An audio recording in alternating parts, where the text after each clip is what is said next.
the end of this video, you should be able to define what is entrepreneur, enumerate qualities and types of an ideal entrepreneur, differentiate seller and buyer. Did you know that SM Mall of Asia is the largest mall in the Philippines?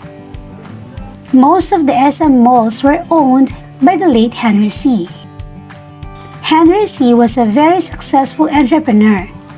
An entrepreneur is the person who produces products and offers services to satisfy the needs and demands of the people in order to earn profit.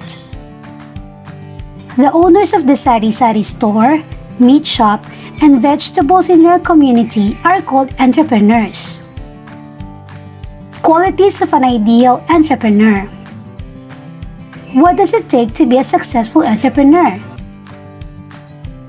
Here are some of the qualities of an ideal entrepreneur: industrious, innovative, honest, persistent, caring, helpful, faith in goodness and righteousness, organized yet flexible, confident, strategist, proactive, prudent, determined, knowledgeable, driven by high quality, risk taker.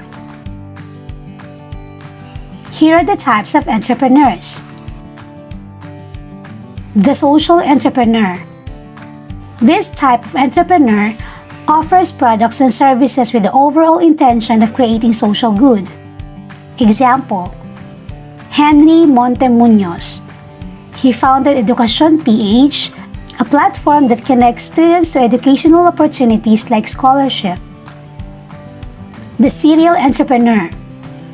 This type of entrepreneur would set up businesses and bring them to a stage of development.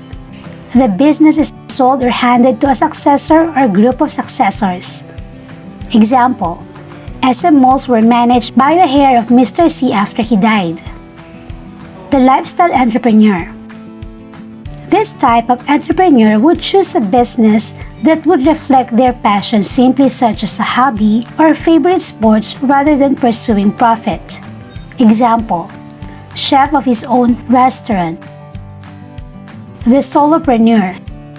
This type of entrepreneur operates alone and manages all aspects of the business, made possible with the use of ICT tools. ICT tools make multitasking easier. Example: owner of sari-sari store. These are the information that gives you the idea what kind of entrepreneur you would like to be in the future and the qualities you must possess in order to be a successful entrepreneur and productive one to help the country's economic development. The seller and the buyer. For instance, you were told by your mother to buy eggs in a store and the owner sold the eggs for you. Who is the seller?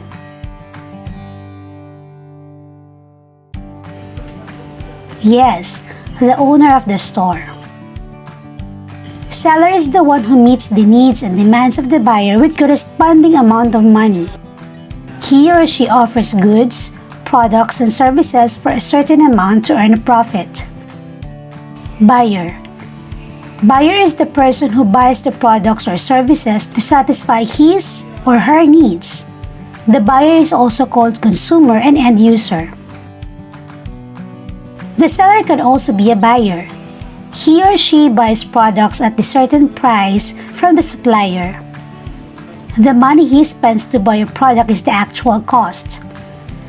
The amount of money added to the actual cost of the good is what you call the profit. Actual cost plus the money added is the selling price. Both the seller and the buyer must be sensitive to the quality and right price of the products and services.